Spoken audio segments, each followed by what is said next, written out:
Bom dia, meus irmãos. Bom estarmos juntos para adorar o Senhor nesta manhã. Quero pedir suas orações pelo pastor Carlos, que retornará essa semana, pela viagem deles de volta. E também pedir oração para essa última semana agora que eu e minha família teremos de recesso, tá bem? Então ore por nós, pastor Carlos já estará de volta. Hoje pela manhã eu quero compartilhar com os irmãos, depois aí de nós vermos sobre o período interbíblico, né, importante ali para o estudo do Novo Testamento, nós hoje vamos falar sobre outro assunto, que é um assunto sobre marcas que fazem a diferença na vida espiritual e na vida de uma igreja. Então, são princípios que cada crente deve ter, que uma igreja saudável deve ter. E se você praticar, desenvolver esses princípios, certamente terá uma vida cristã madura e poderá verificar essas características em uma igreja saudável. Nós estamos falando de os 6 Ds que fazem a diferença. Está aí em forma didática, né? São 6 princípios e todos eles aí iniciando com a letra D para facilitar a sua memorização, tá bom? Então vamos baixar nossas cabeças e vamos orar. Querido Deus, graças te damos por Jesus, nosso Salvador, graças te damos pelo privilégio de estarmos juntos nesta manhã que o Senhor nos concedeu para te adorar, para nos reunirmos como teu povo. Cuida de cada um de nós, cuida das nossas famílias, abençoe aqueles que não estão aqui entre nós.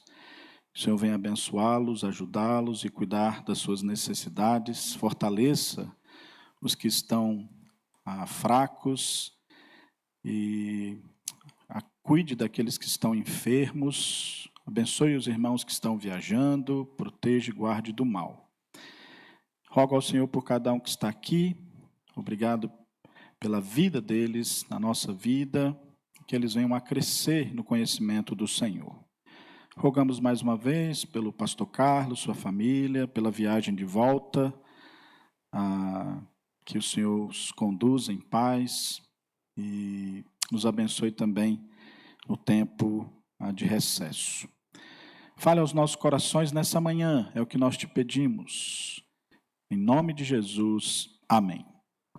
Então, os 6 Ds descrevem de maneira geral as marcas essenciais de uma comunidade biblicamente saudável, tá certo? Então, como você pode avaliar se uma igreja é saudável e se um crente é espiritualmente saudável, ele deve ter desenvolver esses 6 princípios, verdades bíblicas na sua vida. Então, quais são esses 6 princípios? Dependência da graça de Deus, desenvolvimento espiritual contínuo, dedicação ao corpo, dons espirituais em exercício, desprendimento na mordomia, demonstração de amor ao perdido. Quem será capaz de falar no final aí, memorizado, 6 Ds que fazem a diferença na vida de um crente, certamente na vida da igreja. Então vamos lá. Primeiro, a primeira marca de uma comunidade biblicamente sadia, e aqui nós estamos também trazendo para nós, um crente espiritualmente sadio, é a dependência da graça de Deus. Isso significa uma apropriação individual da graça divina como único meio de desejar e cumprir a vontade do Senhor. Então, nossa vida deve ser vivida pela graça de Deus. Não só vivida, mas para ter e receber a nossa salvação é pela graça. Tudo o Senhor fez por nós. Então, o favor imerecido de Deus para pecadores como nós, que jamais poderíamos nos achegar a Ele pela nossa condição pecaminosa. Mas Ele se veio a nós através do Seu Filho, e Ele salva pecadores como nós. Mas não só isso, o viver a vida cristã, a buscar e cumprir a vontade de Deus, também deve ser pela graça dEle. Nós não temos a capacidade em nós para isso. Então, alguns textos aqui com relação à verdade, o princípio da dependência da graça de Deus. 3 princípios sobre graça de Deus. A Bíblia ensina sobre a graça comum. Olha lá em Mateus, você pode abrir a sua Bíblia para lá. 3 verdades aí bíblicas sobre a graça de Deus. Mateus 5. Mateus 5, verso 45.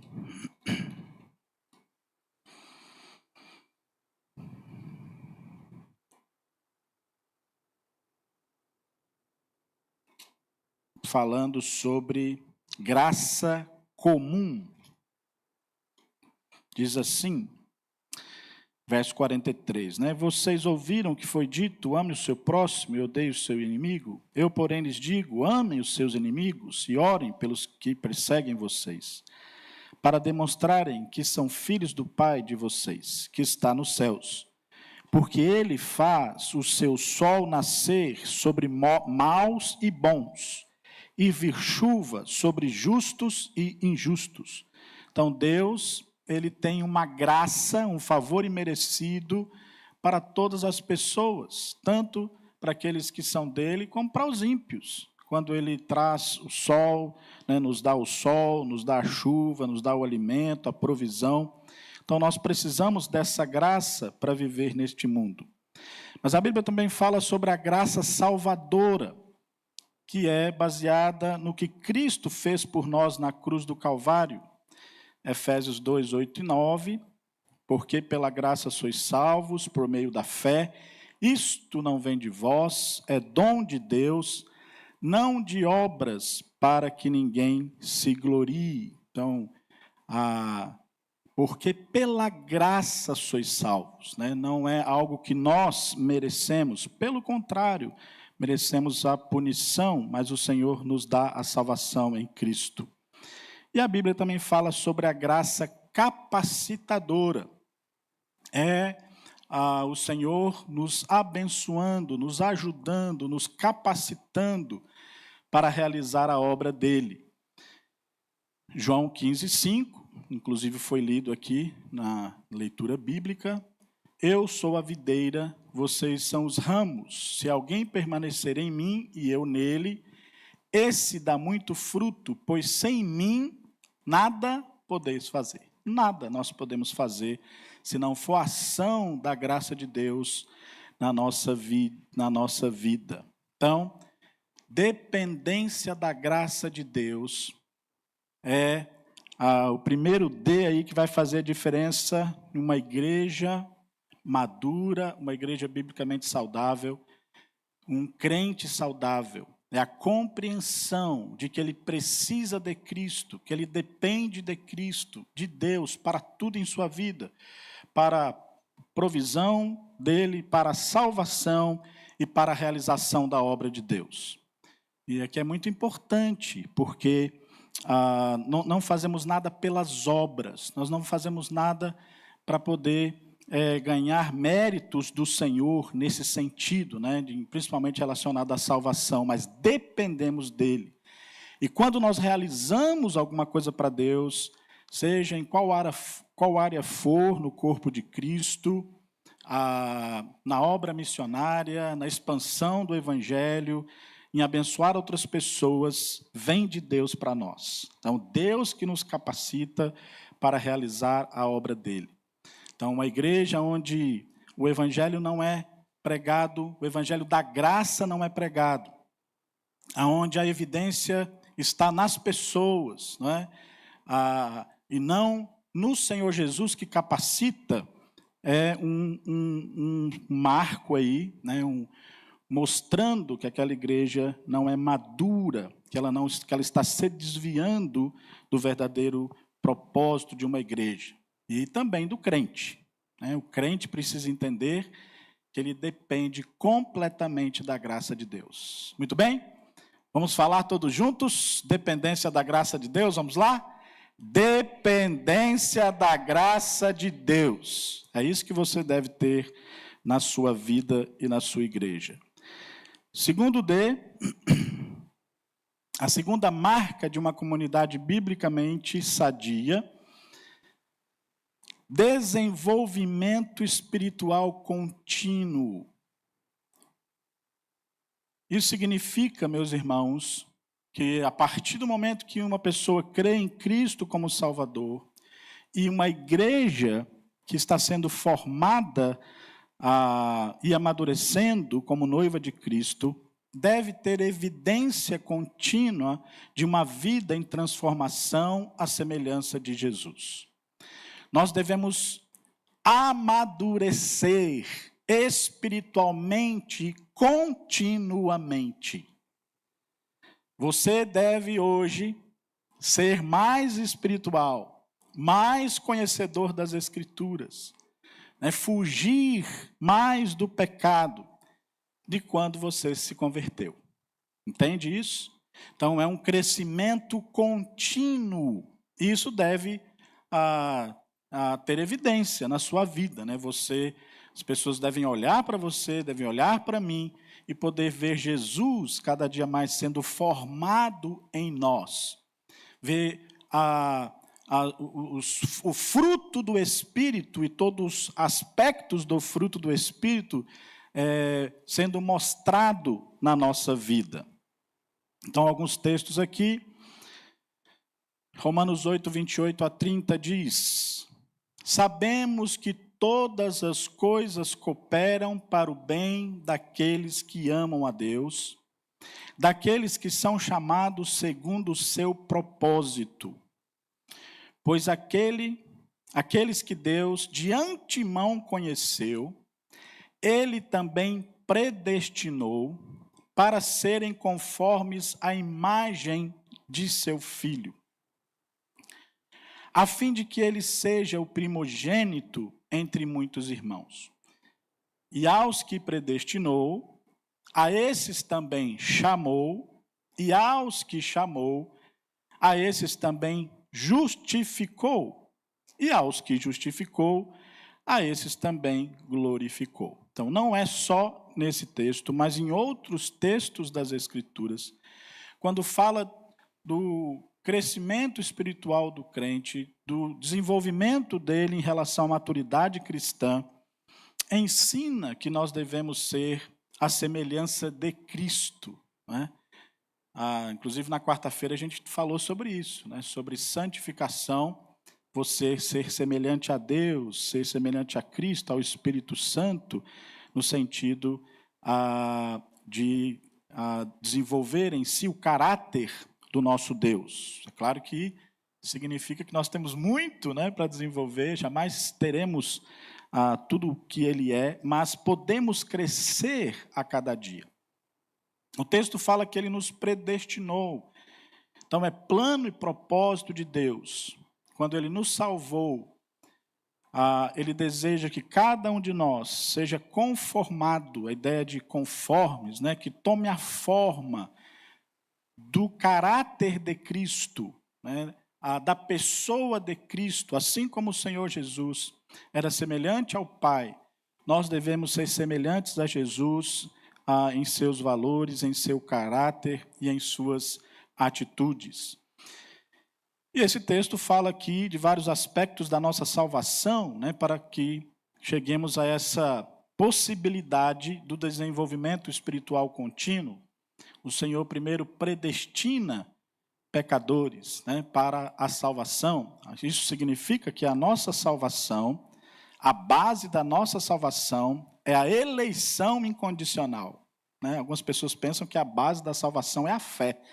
Não, a Bíblia não ensina que a base da salvação é a fé. A Bíblia ensina que a fé é o meio, né? Porque pela graça sois salvos por meio da fé, né? Então, qual é a base da nossa salvação? É que Deus escolheu pecadores para salvar, né? E escolheu em Cristo. Isso tem a ver com a predestinação. E quando depois que ele escolhe, ele chama. E aqui nós temos a doutrina da chamada irresistível, né? Ele chama o pecador e todo pecador eleito vai responder a Deus. Agora, isso ele faz não usurpando a nossa vontade, mas trabalhando através do Espírito Santo, nos convencendo para que possamos, então, através da fé que ele nos concede, porque estávamos mortos nos nossos delitos e pecados, através da ação do Espírito Santo em nos regenerar, ou seja, nos ressuscitar para poder crer, né? Ele também nos chama nesse sentido. Então, todo crente verdadeiro virá a ele e vai crer em Jesus. E ele nos justificou, e aqui, baseado nos méritos de Jesus, o que Jesus fez por nós foi colocado, o que Jesus fez na cruz foi colocado para nós. Por isso que é baseado nos méritos dele. A justiça que Jesus alcançou na cruz, ela é imputada ao pecador que não tinha justiça nenhuma, que estava completamente longe do Senhor. Então, por isso que nós nos tornamos justos nos méritos de Jesus. E a esse também glorificou, né? Vai chegar o tempo da doutrina da glorificação, que seremos completamente transformados, e aí viveremos com o Senhor para sempre. Um versículo com tantas verdades bíblicas. Mas tudo isso tem um alvo, né? Que nós sejamos semelhantes a Cristo, para honrar e adorar a Deus da maneira que Ele merece, da maneira adequada. Isso deve ser de forma contínua. Então, desenvolvimento espiritual, a maturidade cristã, ela é algo que eu vou desenvolvendo a cada dia. Então, sou salvo, mas nesse processo, até a glorificação, eu devo amadurecer, não é? 2 Pedro 3,18 diz: pelo contrário, cresçam na graça e no conhecimento do nosso Senhor e Salvador Jesus Cristo. A Ele seja a glória, tanto agora como no dia eterno. Então, aqui, crescer na graça, né, e no conhecimento do Senhor Jesus, está falando desse desenvolvimento espiritual que o crente tem que ter, que uma igreja saudável deve ter. E aqui está falando de amadurecer para frutificar, né? Amadurecer conhecendo a Deus, conhecendo a palavra de Deus, sabendo o que Ele pede de nós e fazendo aquilo que Ele pede de nós como crentes maduros, né? Então, lembre-se de que você deve estar cuidando da sua vida espiritual continuamente. Aqui, meus irmãos, entram vários aspectos que o Senhor nos ajuda para esse crescimento. Podem citar alguns aí?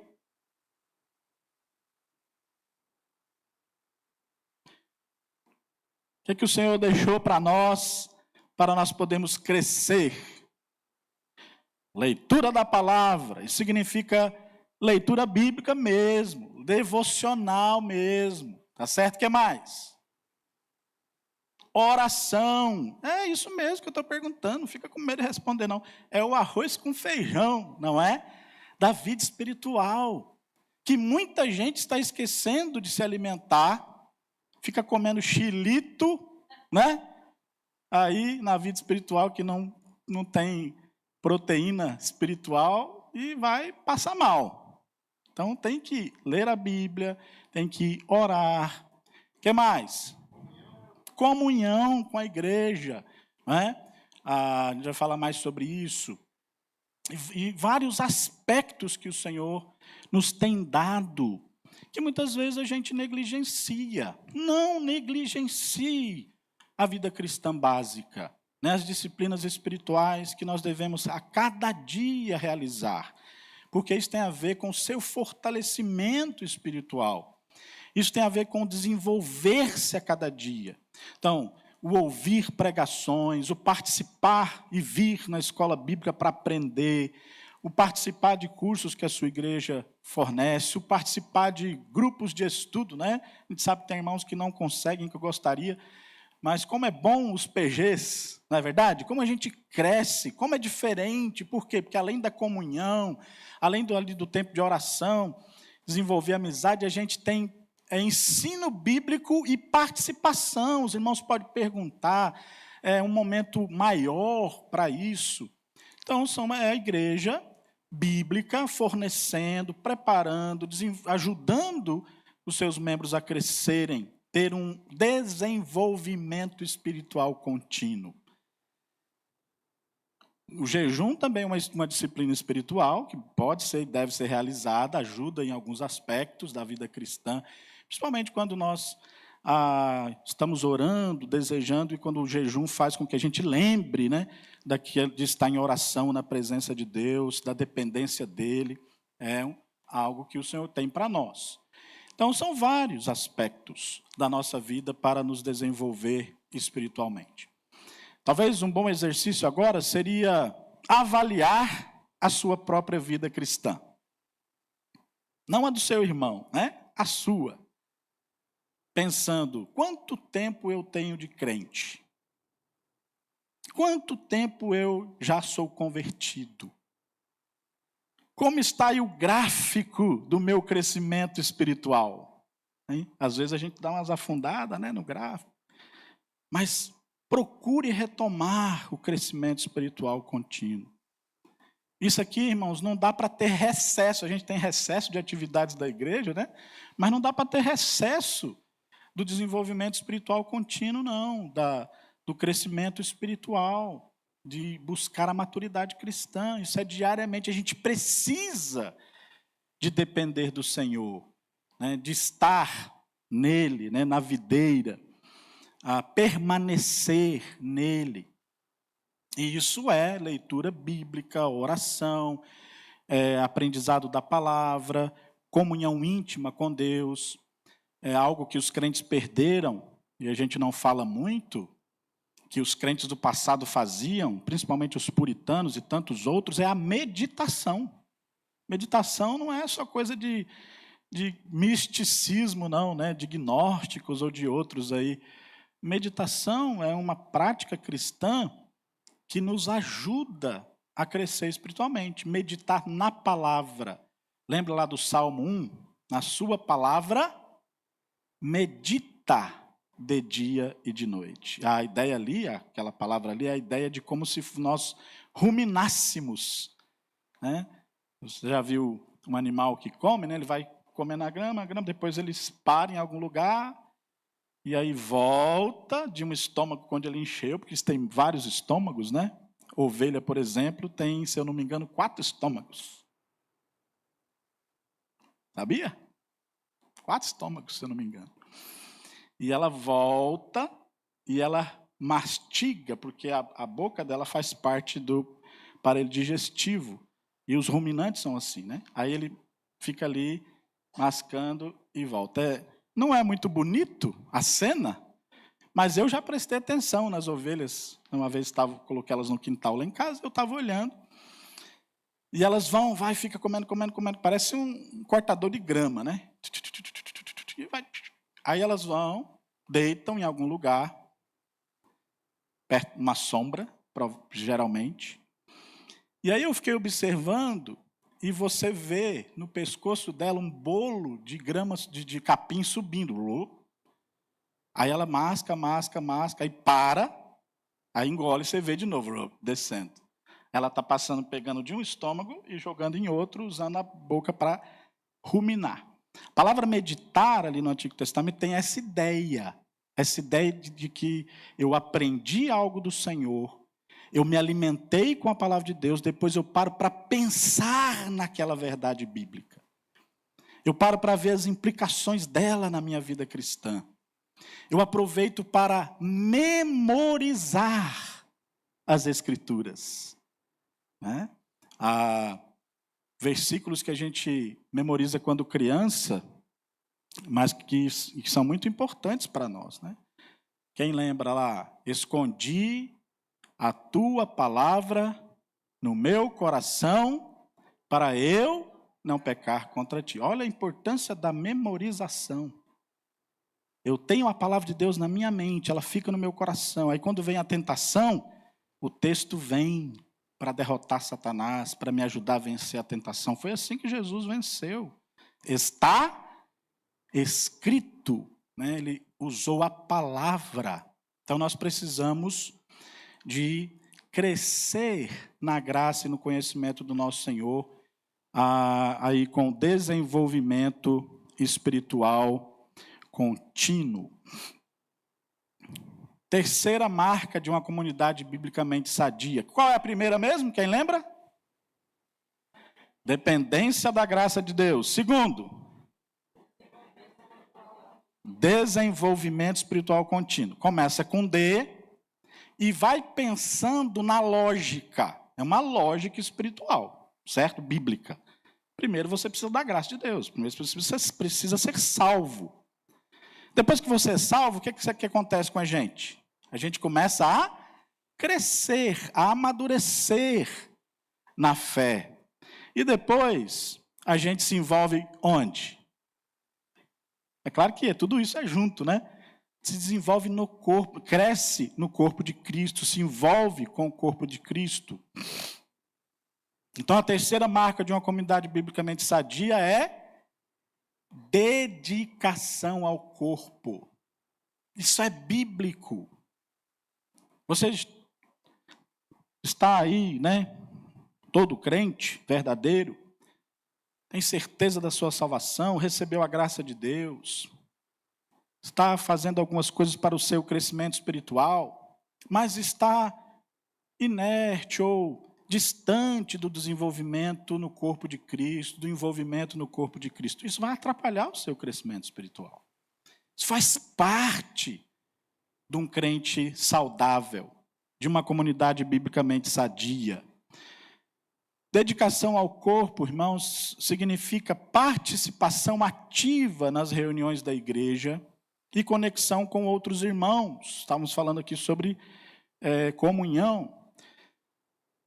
Conexão que envolve relacionamentos significativos nos grupos da igreja, nas reuniões nos lares, todas as atividades. Na reunião nos lares aqui, a gente tem PGs que são nos lares ou outros momentos que irmãos nos convidam para ter um culto, para estar lá com eles. Isto é participação ativa. Isto é a dedicação que nós devemos ter ao corpo de Cristo. Nenhum crente será biblicamente saudável sem se envolver com a igreja local, sem se envolver com os irmãos, sem conhecer o povo de Deus, sem conhecer aqueles que estão se convertendo, sem estar ali ajudando, abençoando, né? E é uma grande bênção. Você aprende com aquela pessoa, ela aprende com você, você ora junto com ela, você faz amizade, você está envolvido para o serviço no corpo de Cristo. Então, alguns textos, Atos 2,46, bem conhecido. Diariamente perseveravam unânimes no templo, partiam o pão de casa em casa, e tomavam as suas refeições com alegria e singeleza de coração. Então, a comunidade cristã primitiva, né, no início da igreja, eles se envolviam no corpo de Cristo. Né? Tanto lá, em algumas reuniões que eles fizeram ainda no templo, em alguns lugares, depois eles começaram a fazer nas casas, e primeiros locais de reuniões da igreja eram na casa de irmãos. Irmãos que tinham certamente uma casa um pouco maior e que a igreja se reunia na casa dele. A igreja não tinha ainda um endereço próprio, um prédio. E foi assim por vários anos, né? Até que depois a igreja teve necessidades de ter locais, mas a igreja ainda pode funcionar assim em qualquer lugar do mundo, né? Não precisa ter um prédio, precisa ter alguém generoso, né, que abra as portas da sua casa e que tenha condição de ali funcionar uma igreja, que tenha locais para os irmãos se reunirem, para os estudos, para a pregação, para a adoração. Funciona do mesmo jeito, os pastores, diáconos, as questões financeiras, a obra de Deus, só que não num prédio próprio, né? Agora, é bom ter um prédio próprio, não é verdade? Nós estamos numa outra realidade, mas também temos as casas dos irmãos que a igreja pode, em momentos, estarem juntos ali, servindo. Então, diariamente, esses irmãos estavam se envolvendo uns com os outros, se dedicando uns aos outros, participando da vida da igreja. Esse texto aqui, bem mais, um texto também conhecido, né, que fala de forma bem clara a respeito da comunhão, o corpo de Cristo. Hebreus 10, 23 e 25 diz: guardemos firme a confissão da esperança, sem vacilar, pois quem fez a promessa é fiel.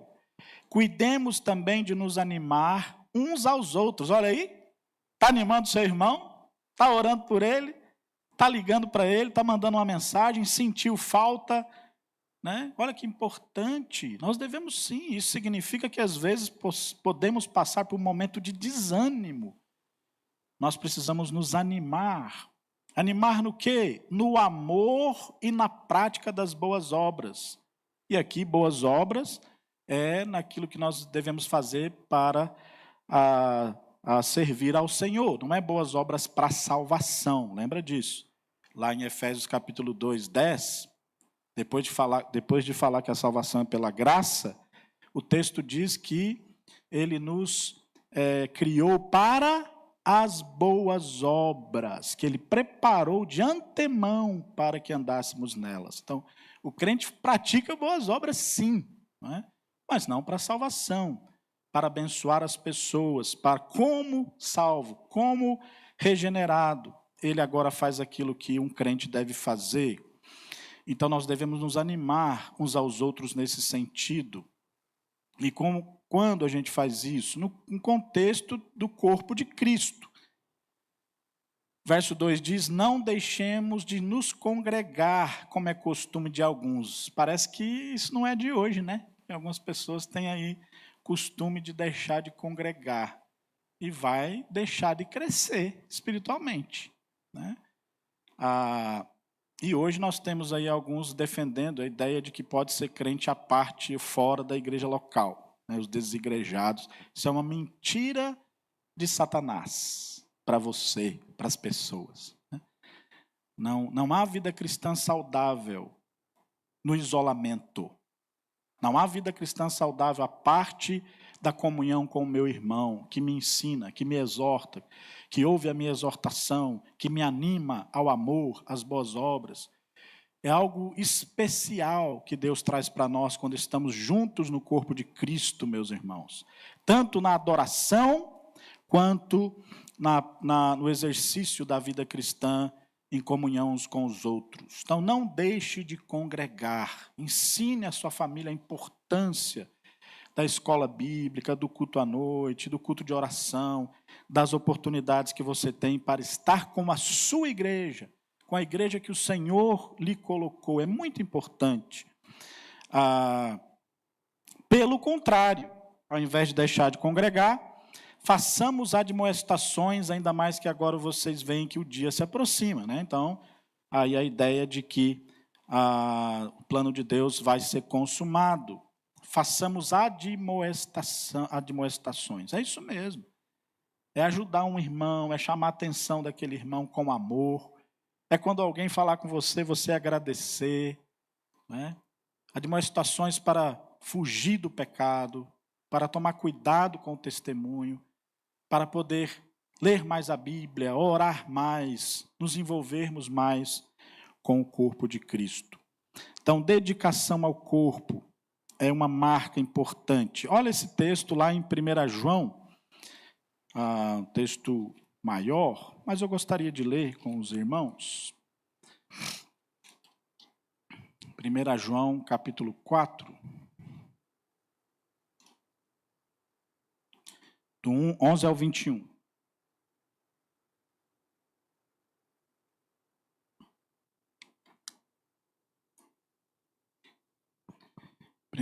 João, capítulo 4, versos de 11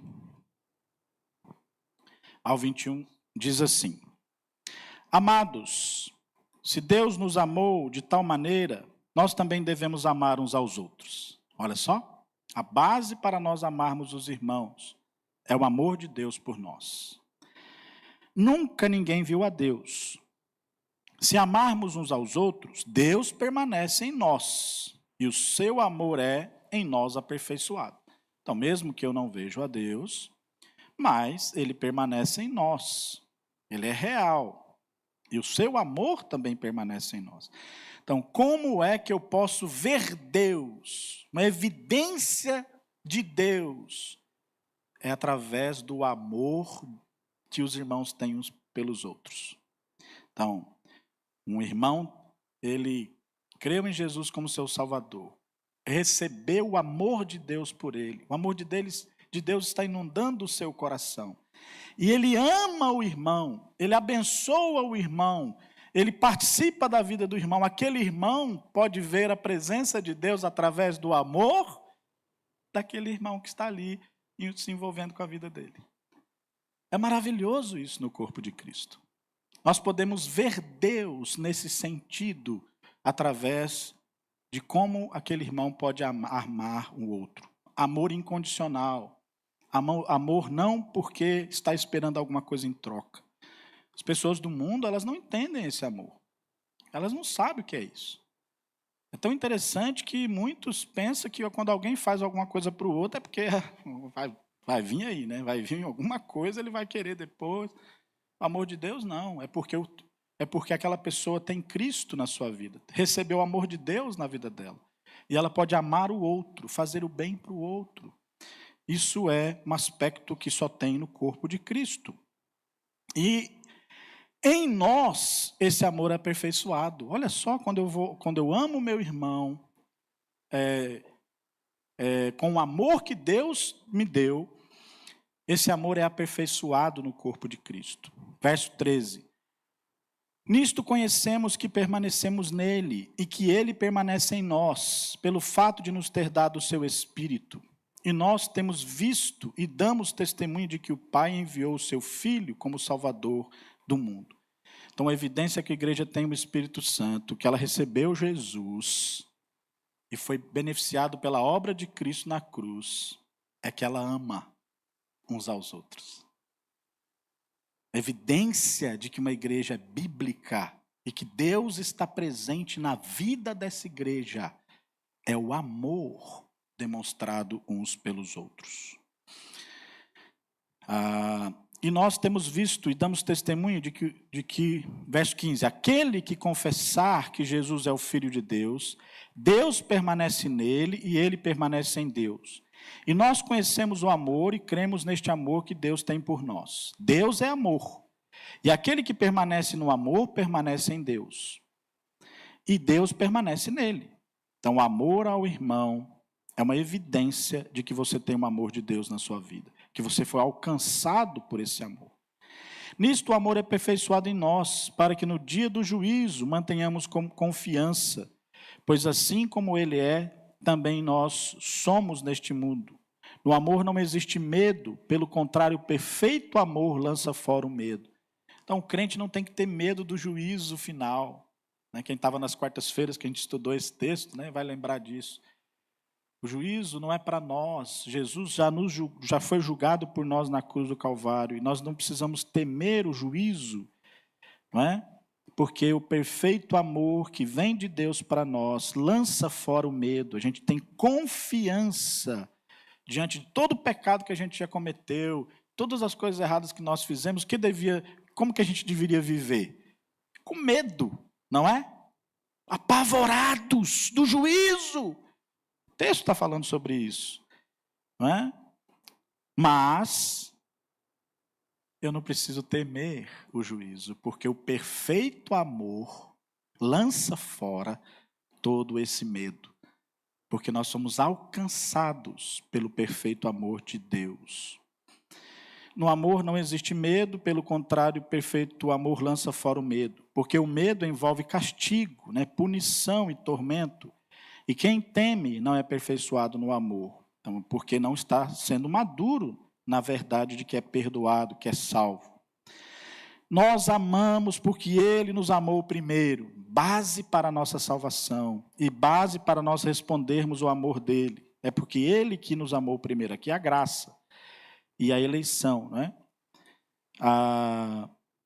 Se alguém disser, amo a Deus, mas odiar o seu irmão, esse é mentiroso, pois quem não ama o seu irmão a quem vê, não pode amar a Deus quem não vê. Então, aqui é algo que tem que falar conosco. Como é que eu digo que amo a Deus, mas eu tenho ódio pelo meu irmão? Não devo ter ódio pelo meu irmão. Estou vendo ele ali.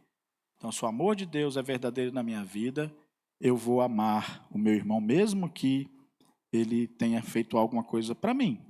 Eu posso perdoá-lo. E aqui outros aspectos de como é que vai ser o nível desse relacionamento. Depende muito aí até daquela pessoa, do envolvimento dela e tudo mais, da confiança ali que precisa ser restaurada, mas não é para ninguém ter ódio, é para ter amor pelo irmão. E é uma evidência, inclusive, de que nós somos salvos. E o mandamento que dele temos é este: quem ama a Deus, que ame também o seu irmão. Não há possibilidade de dedicação no corpo de Cristo, nos moldes do Novo Testamento, sem amar o irmão verdadeiramente. E esse amor ao irmão, que deve ser em ação, em atitudes, em oração, em preocupação, em admoestação, envolvimento na vida, vida na vida, Isso é baseado no amor de Deus por nós. É baseado no fato de que somos perdoados.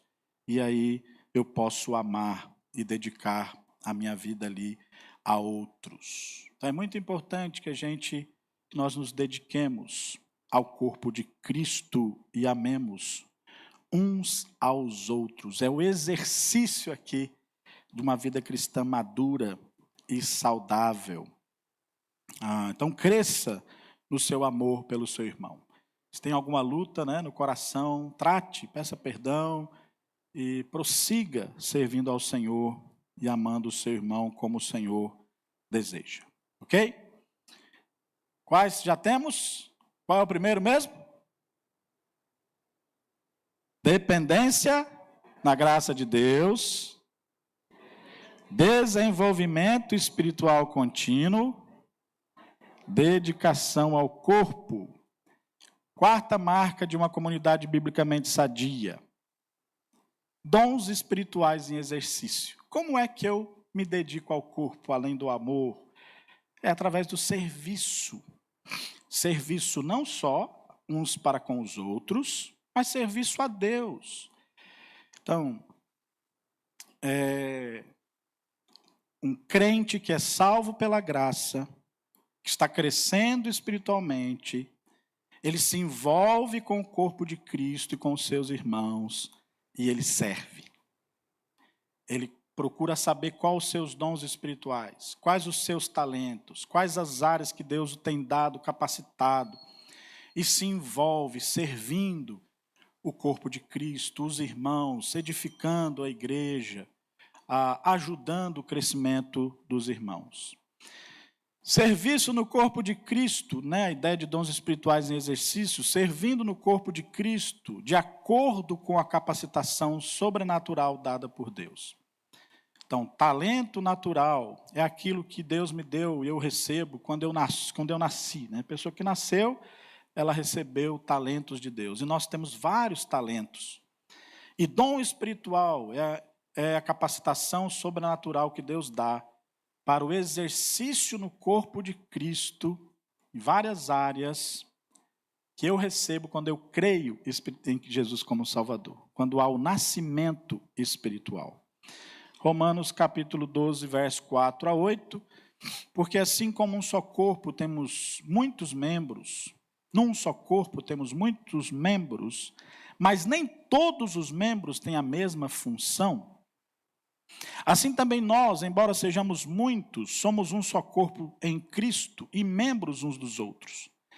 Temos, porém, diferentes dons segundo a graça que nos foi dada. Lembra? Graça que capacita para o exercício, graça que salva e graça que capacita. Nos dá esses presentes para servir a Deus, essas capacitações. Se é profecia, seja segundo a proporção da fé. Então, profecia aqui, o contexto de pregação mesmo, de ter a capacidade de estudar as Escrituras já revelada e transmitir. Não é? Se é ministério, ministério aqui é serviço. Não é? Dediquemo-nos ao ministério. Então, várias áreas de serviços que a igreja tem, de ministérios que a igreja tem. O que ensina, dedique-se ao ensino, capacitação para ministrar a palavra de Deus em tantas áreas que nós temos na igreja. Do Clube Oance, no culto infantil, nas classes de escola dominical, no evangelismo, né, e tantos outros podemos ensinar. E Deus tem dado capacidade para pessoas fazerem essa obra. O que exorta, faça com dedicação. Pessoas no corpo de Cristo que têm a capacidade de ajudar irmãos nas suas lutas. Ele não só tem a facilidade de perceber alguma coisa na vida daquele irmão, mas também de sabedoria para exortar. E a palavra exortação aqui, ela não é só dar carão, viu? Às vezes a gente pensa nisso, de apontar. Não, é a ideia de ficar do lado daquela pessoa e trazê-la de volta. Ou então, trazer alguém que está caído e levantá-lo, ajudá-lo para poder ele voltar para os caminhos do Senhor. Como precisamos de pessoas que façam isso. O que contribui com generosidade. Então, a Bíblia fala que todos nós devemos servir com os nossos dízimos e ofertas. Né? Isso é responsabilidade de cada crente. Você não precisa ter dom para isso. Mas, assim como tem os outros aqui também, que eu não tenho o dom, mas faço. Agora, tem um dom, sim, algumas pessoas Deus levanta no corpo de Cristo, que tem um coração generoso além para contribuir. E toda pessoa que Deus chama com esse dom, ela também dá capacidade para ele gerar recursos. Ela tem capacidade de gerar recursos e Deus dá para ela um coração generoso para contribuir com a obra de Deus. O que preside, né, com zelo, é aqui a ideia de liderar mesmo, de presidir, de gerir. E o que exerce misericórdia com alegria, né, aqui a ideia de perceber irmãos que estão passando situações e ajudá-los, orar e ir atrás para mobilizar irmãos para ajudar. Tantos dons aqui, não é? Tantos dons que às vezes a gente fica preocupado com aqueles dons que cessaram. Meu amigo, esquece o que cessou, olha quantos você pode fazer, né? Veja o que Deus tem te dado, ore. Como é que eu posso saber qual é o meu dom? Se envolvendo. E aquilo que dá paixão para você, que você tem alegria em fazer, que você tem uma certa facilidade em fazer, porque é sobrenatural. Você não fez um curso no Senai para exercer aquele curso ali, mas você tem algo que você pode fazer. Agora, você pode aperfeiçoar, fazendo cursos, é claro, para melhorar conhecimento e como se dedicar melhor àquela área. Mas é Deus quem capacita, além dos talentos que Deus te deu, que nos deu para servir. Então, vários dons, várias maneiras de exercitar os dons. Efésios 4, 15 a 16, falando sobre isso, diz: mas, seguindo a verdade em amor, cresçamos em tudo naquele que é o cabeça, Cristo, de quem todo o corpo, bem ajustado e consolidado, pelo auxílio de todas as juntas, segundo a justa cooperação de cada parte. Olha só como é que o crescimento no corpo de Cristo se dá. Todo o corpo bem ajustado. Né? Olha lá na primeira frase. Seguindo a verdade em amor, cresçamos. Como é que há crescimento espiritual no corpo de Cristo? É a ação de Deus na vida do seu povo. Deus poderia fazer um crescimento diferente, né? Podia simplesmente com o seu poder, mas não, ele faz isso através dos seus filhos, das pessoas na igreja, do corpo de Cristo. Então, cada crente amadurecido, bem ajustado, auxiliando, cooperando, vai efetuar o seu próprio crescimento para edificação de si mesmo em amor. É assim que uma igreja cresce. Uma igreja cresce com os crentes assumindo suas responsabilidades, servindo ao Senhor, fazendo aquilo que Deus chamou para fazer, abençoando uns aos outros. É assim que o crescimento se dá e vai crescer, que a igreja saudável cresce como organismo vivo, claro, dentro daquilo que Deus quer para aquela igreja. Então você faz parte desse processo, e esse crescimento aqui, através dos dons e talentos, através do serviço na igreja. 1 Pedro 4,10, falando ainda sobre serviço, diz: sirvam uns aos outros, cada um conforme o dom que recebeu, como encarregados de administrar bem a multiforme graça de Deus. A graça de Deus que tem várias cores, que ela se manifesta de várias maneiras, através do exercício do dom de cada irmão, servindo uns aos outros. Então não é algo para você ficar com você. Você não se envolve na igreja, você está enterrando o seu dom e o seu talento. Deus vai lhe cobrar.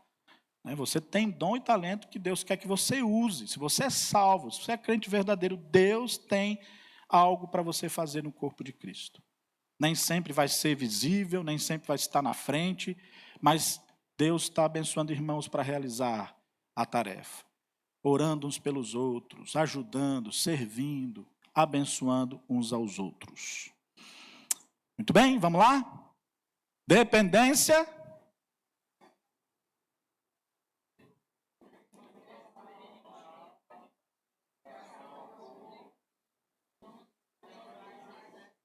Também. Dependência da graça de Deus, desenvolvimento espiritual contínuo, dedicação ao corpo de Cristo, dons espirituais em exercício. O próximo, quinta marca de uma comunidade biblicamente sadia, desprendimento na mordomia. Aqui tem a ver com os recursos que Deus me dá. Ser um bom mordomo de Cristo. Tudo aquilo que Ele me dá. Aqui tem a ver com como eu tenho administrado o meu tempo e os meus bens para Deus. Mordomia aqui não é ficar numa rede esperando o suquinho, ou então água de coco. É a ideia de mordomo, daquele que serve. Mordomo nas Escrituras era aquele que cuidava da casa do Senhor, que cuidava da despensa do Senhor. Então, ele sabia o que devia comprar, ele ia no mercado, comprava, abastecia a despensa e servia a família com o que a família precisava. Essa é a ideia do mordomo, do administrador ali. Então, essa é a ideia de mordomia cristã. Honrar a Deus através de todos os recursos que Ele nos confiar. Tudo que Deus tem dado para você, honre a Ele. Honre com os bens que Deus tem te dado. Aqui envolve contribuição, dízimos, ofertas, ajuda às pessoas. Nós temos vários textos nas Escrituras que falam sobre isso. Não vamos ler todos, mas alguns. Mateus 6, 19 a 24. Não acumulem tesouro sobre a terra, onde as traças e as ferrugem, onde a traça e a ferrugem corrói, onde os ladrões escavam e roubam. Mas ajuntem tesouros no céu, onde as traças e a ferrugem não corroem, e onde ladrões não escavam nem roubam, porque onde estiver o seu tesouro, aí estará também o seu coração. Mais do que ensinar sobre bens, Jesus estava ensinando sobre amor, nesse texto. Você vai dedicar a sua vida àquilo que você ama mais. Por isso que ele está falando, o seu tesouro é aquilo que o seu coração está. Nosso coração vai dedicar ao que a gente mais ama. Se for bens desse mundo, lembre-se que isso é passageiro, corrói. Mas se for os bens, né, os galardões celestiais, tesouros no céu, não só é o que devemos fazer, mas também vai mostrar onde que está o nosso coração, naquilo que vale a pena, que é eterno. A Bíblia nunca diz que nós não devemos trabalhar nem ter recursos. A Bíblia não diz isso. A Bíblia diz que a gente tem que saber cuidar bem deles, para a glória de Deus. Que eu posso ter muitos recursos aqui, mas o que eu vou fazer com eles? Não acumular por acumular, mas fazer com que aqueles recursos que eu tenho sejam transformados em recursos no céu, em galardões no céu. Interessante, eu gosto muito dessa frase do John Wesley, 1703 a 1791, ele dizia: ganhe tudo o que puder, poupe tudo o que puder e doe tudo o que puder. Então ganhe mesmo, Deus está dando condições de você ganhar de forma legítima, honesta, sem prejudicar a sua família, o seu tempo com o Senhor, envolvimento na igreja local. Deus está dando recursos, então ganhe. Poupe, faça investimentos, mas planeje morrer pobre. Interessante isso, né? Doe. Você, né, não deixei meus filhos encaminhados, tal. E o que eu vou fazer com esse dinheiro todo que eu tenho? Vai deixar para o governo? Vai deixar para a família brigar, né? Alguns, né? Por isso que tome decisões antes. O negócio que dá briga é a herança de família, né? Que coisa terrível, porque mostra o coração das pessoas. Nosso povo, principalmente no Brasil, não tem essa cultura, irmãos, de pensar nos recursos como algo que Deus tem dado, que eu devo investir no reino. Muitos crentes americanos têm essa cultura. Eles planejam, investem nas escolas que eles estudaram, nos seminários, investem em igrejas, investem. Então, eles têm recurso, a minha família tem isso aqui dá para eu viver, pois o que eu acumulei eu vou direcionar para missões, para a obra de Deus. A gente precisa fazer isso. Eu tenho visto crentes deixarem bens, meus irmãos, para filhos ímpios, gastar com todo tipo de coisa ruim. É claro que tem aí a parte dos filhos, tudo bem, mas você pode fazer algo que os seus recursos além seja enviado para construção de igrejas, para ajudar pessoas que precisam, para orfanatos, para seminários, para asilos, para sustento de missionário, tanta coisa, comprar material de evangelístico, não é? Então nós precisamos desenvolver isso. Desprendimento da mordomia nesse sentido, não acumular para mim, mas fazer para Deus. Isso aqui implica em ser fiel nos dízimos e ofertas para o sustento da casa de Deus, da obra de Deus, dos missionários. E fazer além com tudo aquilo que Deus tem me dado. Provérbios 3, 9 e 10 diz: honre ao Senhor com seus bens e com as primícias de toda a sua renda.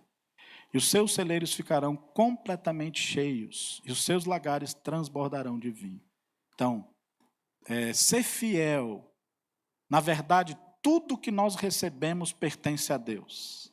Não, pastor, não é só 10%, não, meu irmão, é 100% pertence a Deus.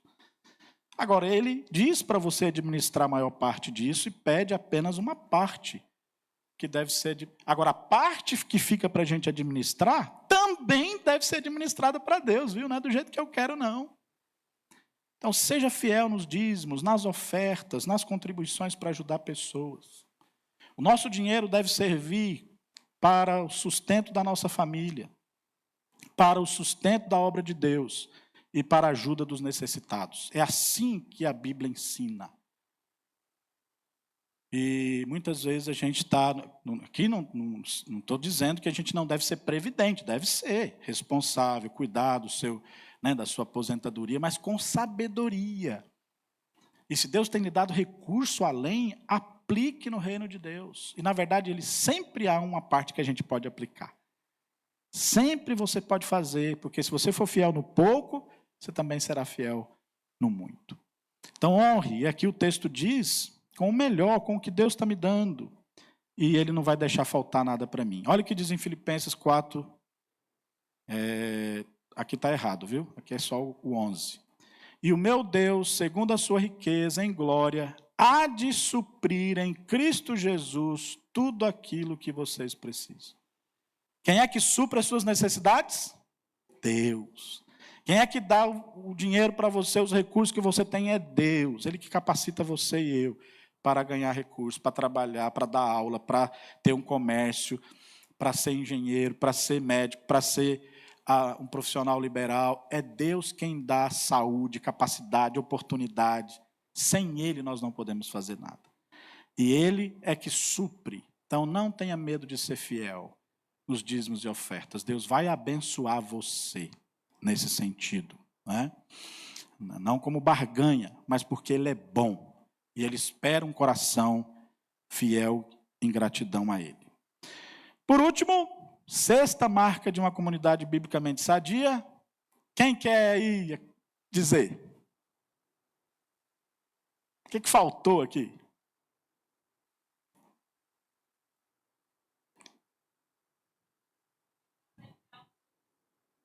Parabéns, Felipe. Tem a ver com isso mesmo.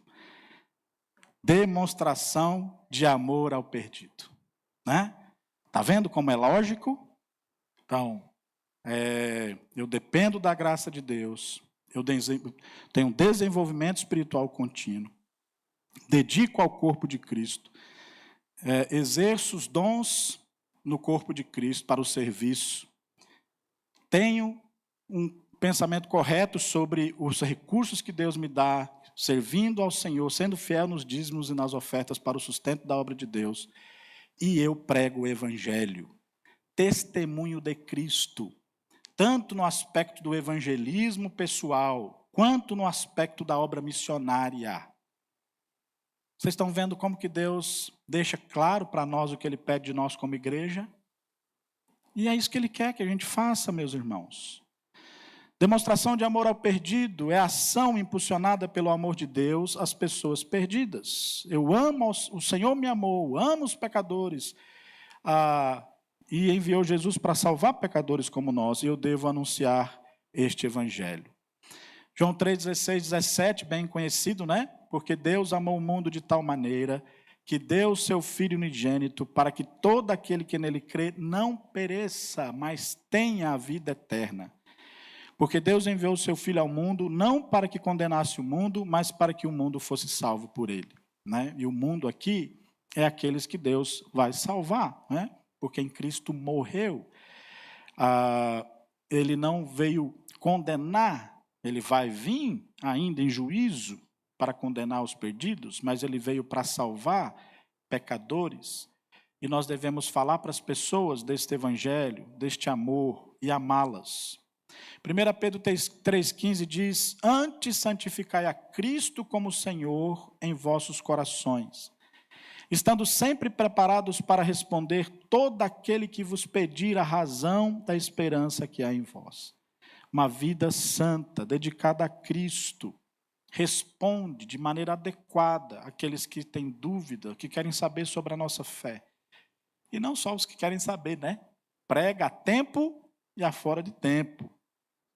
É para pregar, para testemunhar. Alguns vão realmente fazer questionamentos, mas outros precisam ouvir o evangelho porque você toma a iniciativa para falar, para que você possa dar razão da esperança que há em você, que é o evangelho, que é Cristo, que foi morto, sepultado e ressurreto ao terceiro dia. Mateus 9, 36 a 38, nós vemos Jesus se compadecendo das multidões.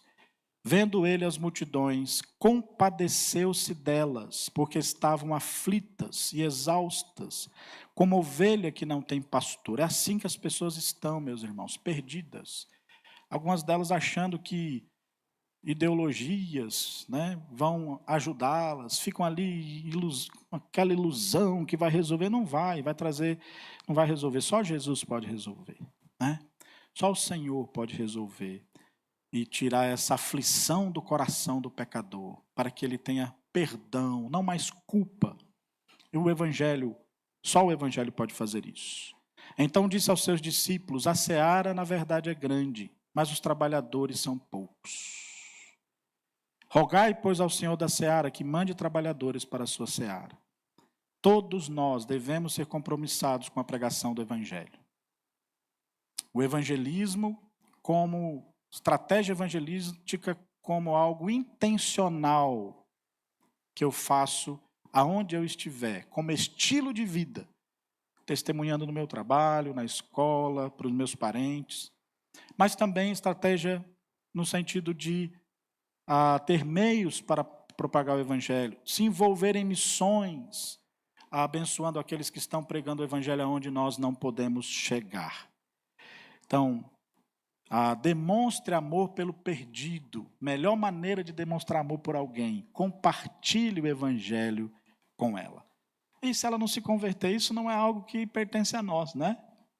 Deus vai se encarregar. Apenas seja fiel. Não importa qual a religião dela, qual a posição social dela, qual o nível de relacionamento, compartilhe.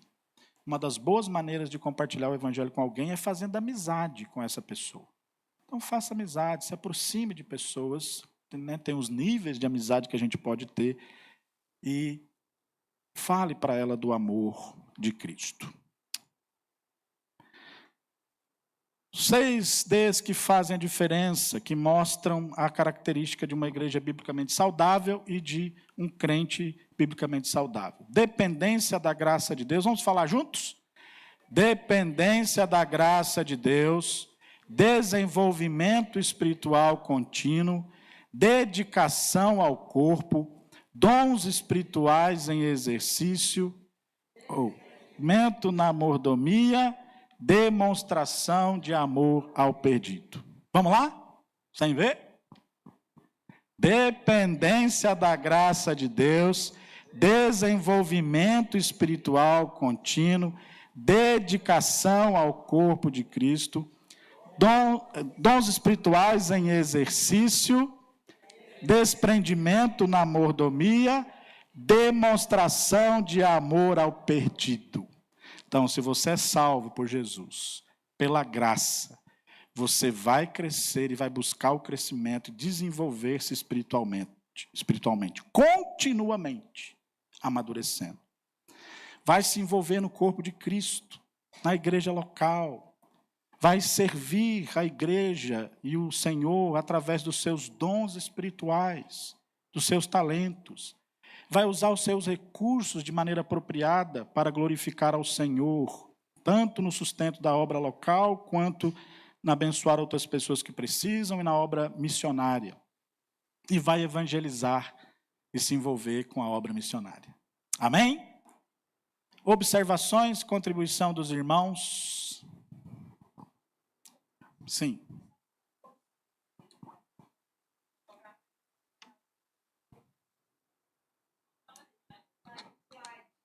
Sim, a explicação, né? Esse?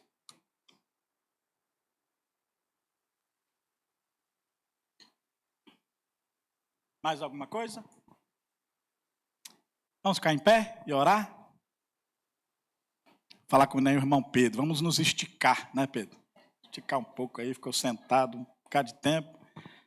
Hoje à noite estaremos juntos para a adoração ao Senhor, às 18 horas. Querido Deus, graças te damos pelo ensino da tua palavra nesta manhã. Princípios para a nossa vida cristã, para a maturidade cristã, que mostram uma igreja saudável, uma vida cristã saudável. Ajuda-nos a não só estudar sobre isso, mas praticar esses ensinos com compreensão adequada, para vivermos uma vida cristã autêntica, legítima, cheia de significado, no relacionamento com o Senhor, no relacionamento com o seu povo, no relacionamento com as capacitações que o Senhor nos dá, no sentido de desenvolvermos elas no serviço do Senhor, na maneira que usamos nossos recursos e bens que o Senhor tem nos dado, e no nosso relacionamento com os perdidos, com as pessoas que o Senhor nos ensina a amar e pregar o Evangelho. Sei com o teu povo e nos ajude a crescer espiritualmente a cada dia para a tua honra e tua glória. Tudo isso nós te agradecemos e também pedimos que o Senhor nos despeça em paz para nossas casas, nos dando uma tarde boa na sua presença e um culto à noite também na sua presença e que o Senhor fale aos nossos corações. Te agradecemos em nome de Jesus. Amém. Deus abençoe, meus irmãos.